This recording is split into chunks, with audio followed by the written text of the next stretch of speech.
Hey, great Tuesday to each and every one of you. Excited that you chimed in to talk with Tillett again. As you know, we have been in conversation, teaching, and training regarding relationships. Been getting some great hits on it, and I appreciate you coming to me and even talking to me about how you want to continue doing so. And so today, I wanted to talk a little bit about disconnecting ourselves from certain relationships, certain people, creates the opportunity for phenomenal growth in your personal life. What do you mean by that? There are some friendships, some co-workers, some family members, unfortunately or fortunately, I don't know, that we need to disconnect ourselves from, because whether we believe it or not, they are draining us and tearing us down. Again, although we may not recognize that it's happening. Sometimes we're so connected to people that we can't see the decline that the relationship is bringing to us. But one thing that we can see, I think, is the outcome, and we never connect the two together. So we don't see growth. It seems that we're stagnant, that we're in the same place that we were a year or two ago.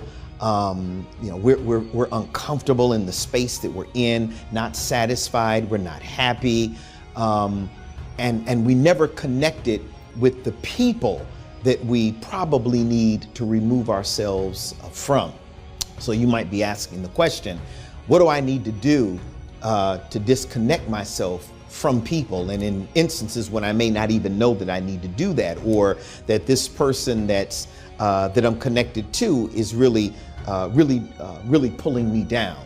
I often say, and I will continue to say, that the closer you are, the more connected you are in your relationship with God, because that is the most important relationship that we ought have.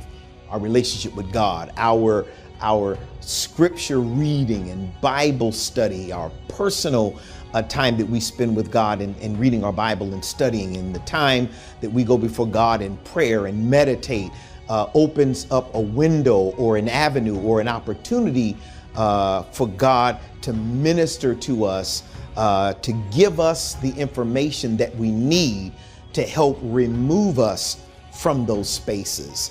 I oftentimes think about how I got to the place that I'm in right now, and relationships and people that I was connected to along the way, growing up in San Diego, California, and ending up in the metropolis of Fayetteville, North Carolina. How the people that I was connected to weren't bad people, but we were heading, I believe, in different directions. Those spaces, although sometimes like we do, we try to keep ourselves in those places. And so as God was ministering to me, showing me that it was time for me to move on, I was uncomfortable in some of those places, ready to transition, but maybe not ready to transition.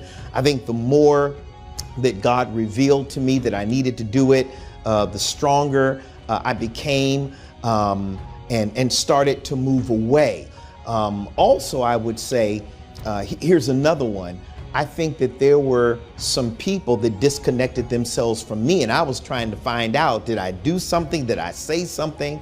But in essence, God was removing those folk from out of my sphere so that it would help me to grow and develop and to become more of what God purposed for me to become.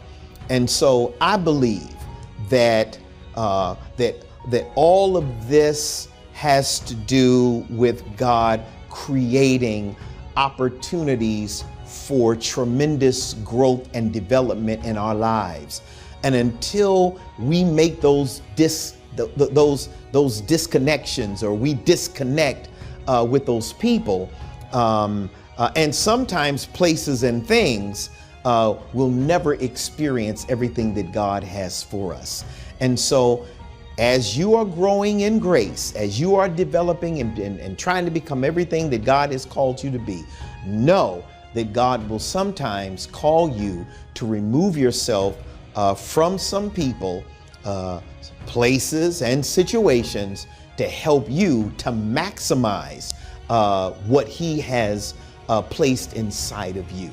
Again, here it is. We're talking about relationships. Again, sometimes you got to disconnect yourself so that you can experience the phenomenal growth that God has in store for you. Hey, that's my time. I'm grateful again that we had this opportunity to chat today as we continue